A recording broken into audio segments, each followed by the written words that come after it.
Saya yakin tidak ada, karena sudah saya survei berkali-kali.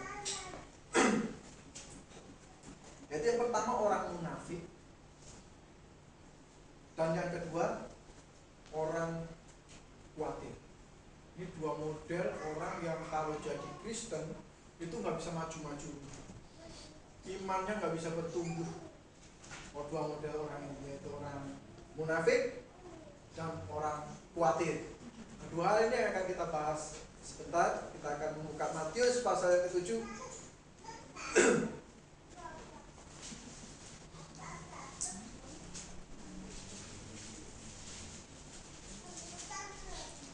Matius pasal yang ke-7 ayat yang ke-3 sampai dengan ke-5 kita baca bersama-sama. Ini sudah kita sering baca. Matius pasal 7 ayat 3 sampai 5 kita baca bersama-sama kalau sudah ketemu. 1, 2, 3. Mengapakah engkau melihat selumbar di mata saudaramu, sedangkan balok di dalam matamu tidak engkau ketahui? Bagaimanakah engkau dapat berkata kepada saudaramu, biarlah aku mengeluarkan selumbar itu dari matamu, padahal ada balok di dalam matamu?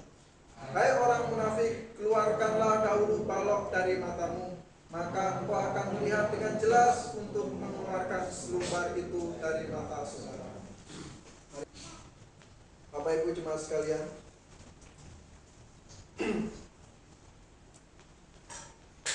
orang yang pertama yang akan kita pelajari adalah orang yang munafik.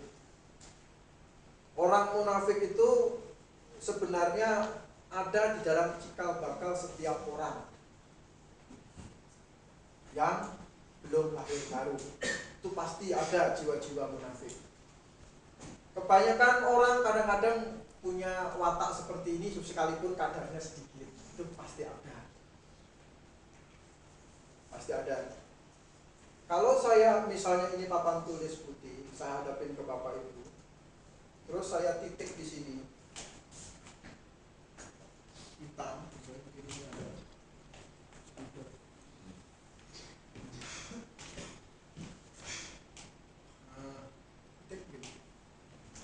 kira-kira yang dilihat apa Bapak Ibu ini? Saya titik di tengah situ, kemudian yang dilihat apa?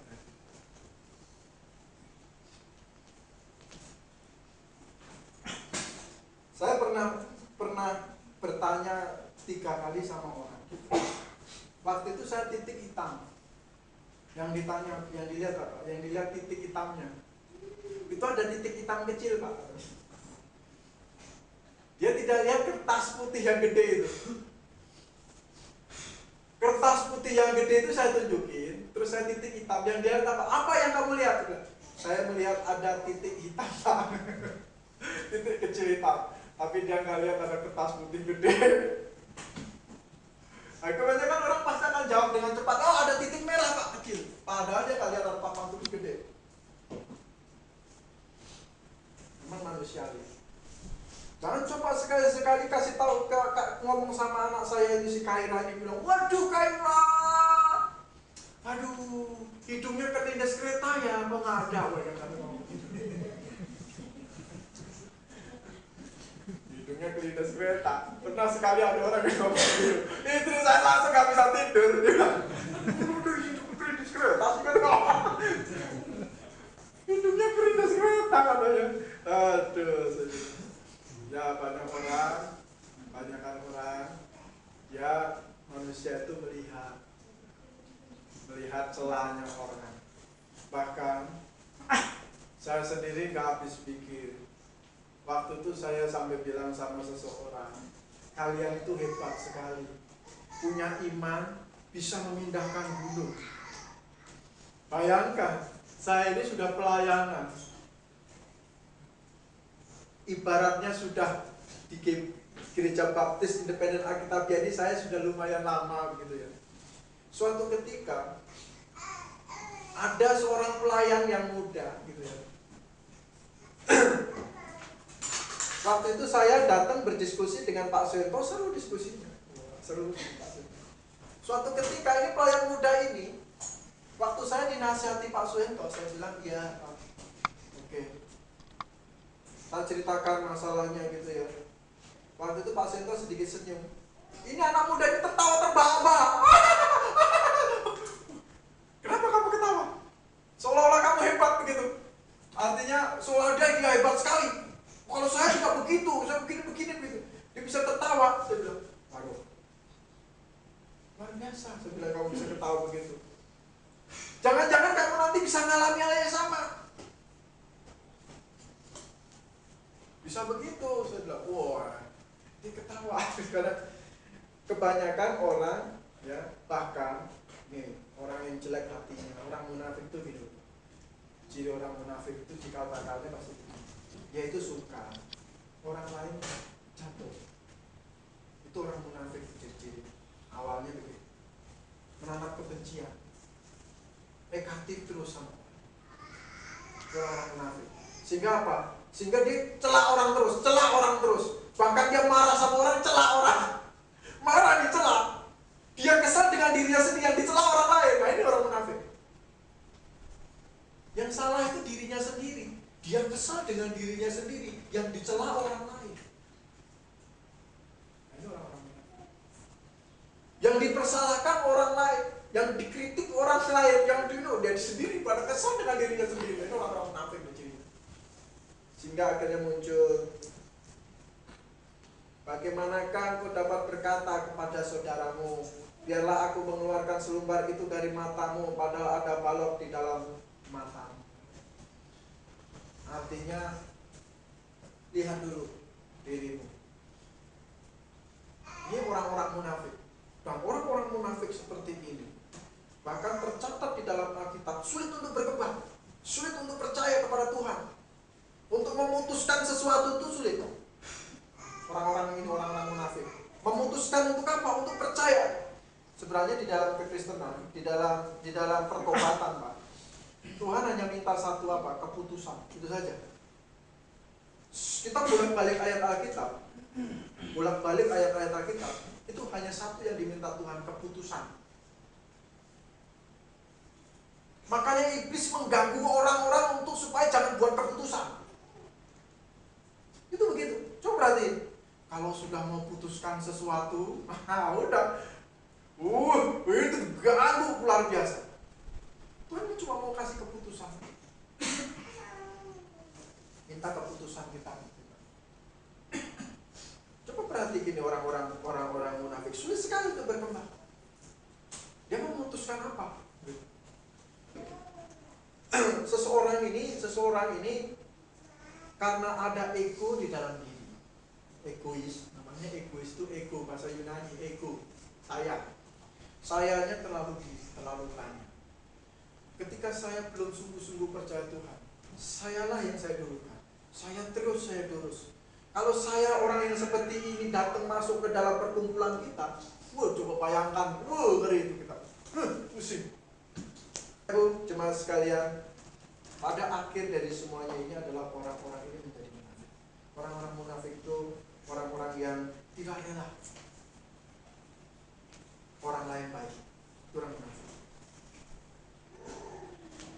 Orangnya baik aja dikritik. Di sini, di itu, waduh. Yang kedua, kita lihat yang kedua. Coba lihat dulu. Yang kedua kita lihat di Filipi pasal yang keempat. Ini juga tidak baik orang seperti ini. Nanti kita akurkan. Filipi pasal yang keempat. Janganlah hendaknya kamu khawatir tentang apapun juga, tetapi nyatakanlah dalam segala hal keinginanmu kepada Allah dalam doa dan permohonan dengan ucapan syukur. Ini yang kedua, yang bertolak belakang dengan orang munafik, yaitu orang yang selalu khawatir. Coba kita perhatiin di sini. Kalau di dalam kitab Matius, Markus, Lukas, Yohanes itu berbicara tentang kekhawatiran masalah makanan dan minuman. Tetapi di dalam kitab Filipi ini lebih diperdalam lagi, yaitu kekhawatiran dalam segala sesuatu. Bukan hanya makan minum. Banyak orang yang sudah lewat makan minum tidak khawatir, tapi khawatirnya minta ampun. Jadi orang sekalipun dia tidak khawatir makan, tidak khawatir minum, banyak saya temuin orang yang khawatir masalah yang lain. Wih, khawatir sekali. sampai seolah-olah tidak ada Tuhan. Dari yang kecil-kecil sampai yang besar-besar.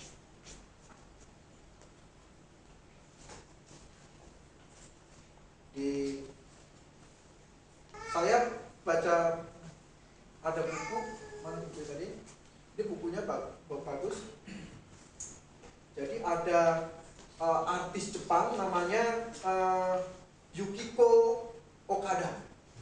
Yukiko Okada itu umur 18 tahun, dia sudah bisa beli apartemen, beli rumah, beli sukses semuanya.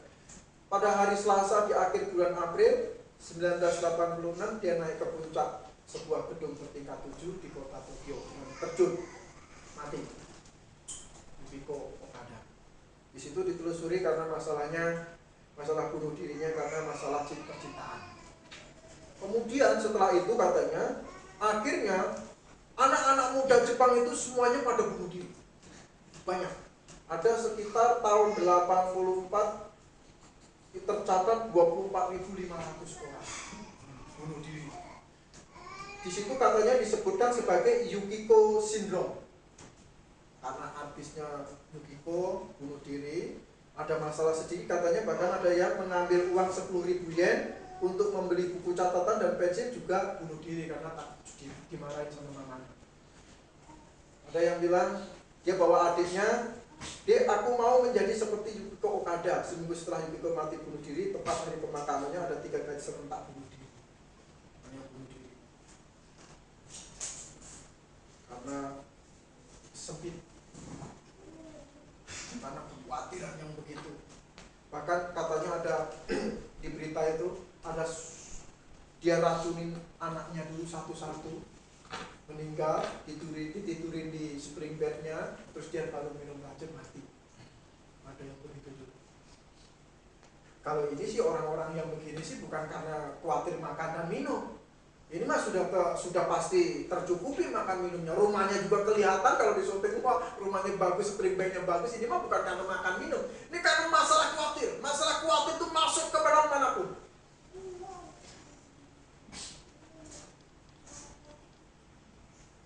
Masalah.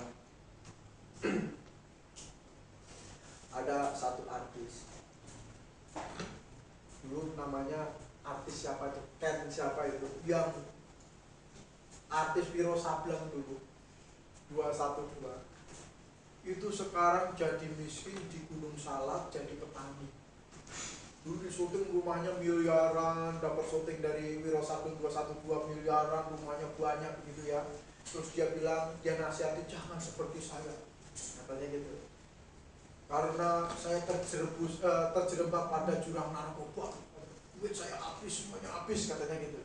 Sekarang jadi petani, memang di syuting di petani sana Cimande kaki Gunung Salak. Jadi miskin susah sekali. Di situ saya diskusi dengan istri saya, coba lihat itu. Yang saya diskusi siapa? Istrinya. Yang paling hebat ini bukan si Kennya. Siapa tuh? Istrinya. Bayangin, dulu pegang mobil kemana-mana, rumah mewah segala macam. Sekarang dia ngikutin sama si Ken ini pergi ke atas gunung, jadi petani. Masih mau ngikutin, masih mau bersama. Bilang saya diskusi sih. Bapak Ibu cuma sekalian, kadang-kadang manusia itu terlalu berlebihan khawatir, dan itu yang dicari oleh iblis. Iblis itu cari itu masalah, supaya kita semua khawatir, mau percaya Tuhan, mau nggak percaya Tuhan, pokoknya kamu harus khawatir. Begitu rumusnya. Kalau kamu makan dan minum sudah cukup, saya kasih khawatir yang lain. Kalau makan, bisa makan apa ya? Ini masih kecil kalau iblis. Kalau kamu sudah makan dan minum sudah banyak, gudang di mana-mana, rumah, beras di mana-mana, nih, saya kasih khawatir yang lain. Ada aja stok khawatirnya iblis. Banyak pak stok khawatir. Sampai koreng bikin khawatir. Koreng. Ada satu, saya jalan kemarin dengan keluarga, dengan istri, dengan beberapa kawan di Jakarta. Masuklah, masuk hanya mau menutupi korengnya. Korengnya oke, ini kelihatan korennya, masuk lagi. Mau nutupin koren. Sampai orang tua yang pengalaman di situ bilang, yang tahu korennya di situ itu cuma kamu. Masa orang lewat mau liatin ada koren kok di situ? Kecil begitu. Mau dilihatin sampai ada koren begitu. Kita nungguin sampai masuk lagi kamar, ganti lagi tuh. Masih kelihatan korennya mas malam. Kita sendiri nggak tahu karena dia nggak ngomong di situ ada koren. Jadi kita tahu di situ ada koren karena dia ngomong berusaha tutupin koren. Masa orang lewat bisa lihat ada korenmu di sini? Cuma kecil di sini. Wah, ada masuk keluar masuk. Stop. Khawatir itu banyak sekali yang iblis punya itu. Jadi, aduh. Kadang-kadang ini masalah juga ada masuk kemanapun, termasuk ke dalam diri orang-orang percaya. Disitulah Tuhan bilang, janganlah hendak kamu khawatir tentang apapun juga, termasuk koren.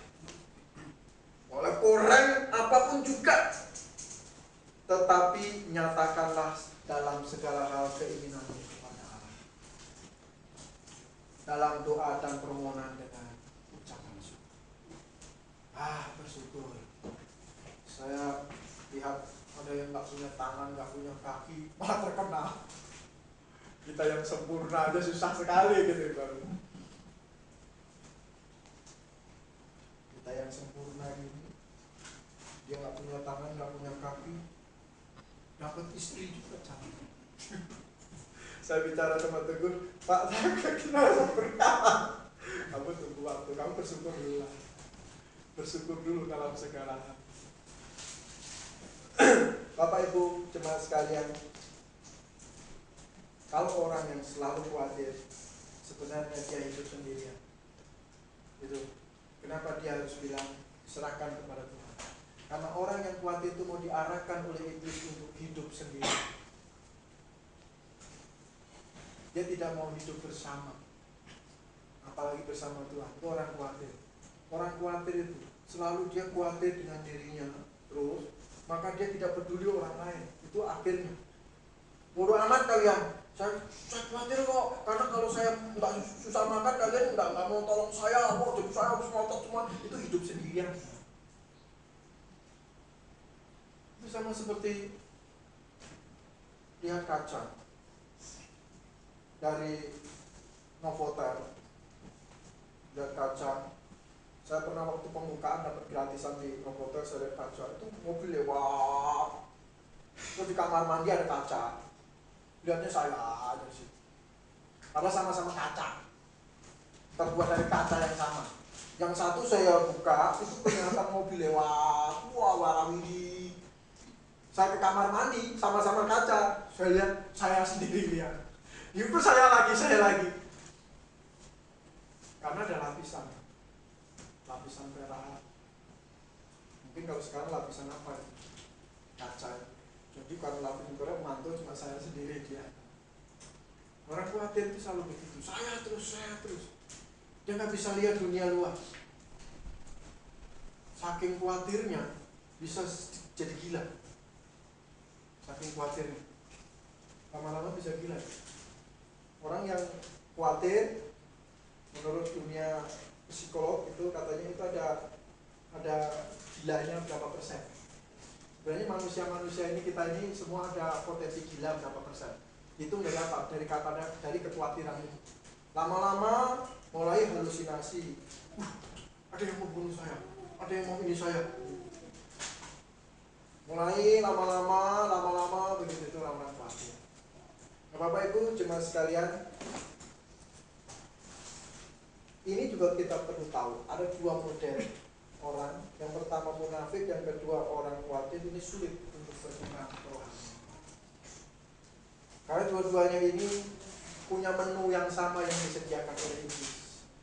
Oleh sebab itu kita mau dua hal ini kita buang jauh-jauh. Munafik apa yang mau dimunafikkan, khawatir apa yang mau dikhawatirkan. Toh jalan juga. Janganlah hendaknya kamu khawatir tentang apapun juga, tetapi nyatakanlah dalam segala hal keinginanmu kepada Allah dalam doa dan permohonan dengan ucapan syukur. Dua hal ini saya akan tutup dengan, kalau menjerat orang-orang percaya di dalam gereja, maka gereja itu tidak bisa berkembang. Akan seperti katak dalam tempurung. Akhirnya iblislah yang menang. Coba bayangkan. Saking sibuknya dengan kekhawatiran, bisa begini, begitu. Kita lihat ke depan. Turnamen jarum super. Itu perusahaan rokok selalu kita apa? Wah, merokok. Salah. Dari iblis, merokok itu tidak baik. Tidak mencerminkan, merusak bait suci. Tapi pabrik rokok bisa buat karya yang luar biasa untuk sosial. Bangun panti rehabilitasi narkoba, bangun panti jompo nggak terkira banyaknya, bangun panti asuhan nggak terkira banyaknya, bangun turnamen untuk bangsa dan negara dan lain sebagainya. Nah, gereja sibuk persepuluhan terus sampai akhirnya lupa ini itu. Kenapa? Karena ini masalah khawatir itu masuk ke situ, jelimet di situ. Akhirnya iblis buat jenak. Yang salah dibikin benar, yang benar jadi minder. Yang salah dibikin benar, seolah-olah iya juga, benar juga. Yang benar jadi minder. Ini yang perlu kita renungkan bersama, Bapak Ibu jemaat sekalian. Bagaimana kita berkarya di hadapan Tuhan. Kita wajib hukumnya untuk terus berkembang kerohanian kita. Kerohanian kita ini dilihat bukan dari cara kita bicara. Kerohanian kita ini dilihat dari apa? Dari tindak tanduk dan kelakuan kita. Itu yang orang mau lihat sama kita. Puji Tuhan, banyak kesaksian di luar itu bagus. Saya senang. Saya aja senang, apalagi Tuhan. Wah, jemaat itu ya setia, saya dengar sendiri di Tuhan. Setia jemaat itu yang di tempat Pak Firman mau, jangan coba-coba kamu tarik, gak bisa. Dia sendiri ngomong, oh berarti mereka memandang kita ini punya ciri khas, artinya punya sesuatu yang kita pahami dan kita berusaha mempraktikkan, sekalipun masih kesenyum tidak apa-apa. Baik, mari kita berdoa.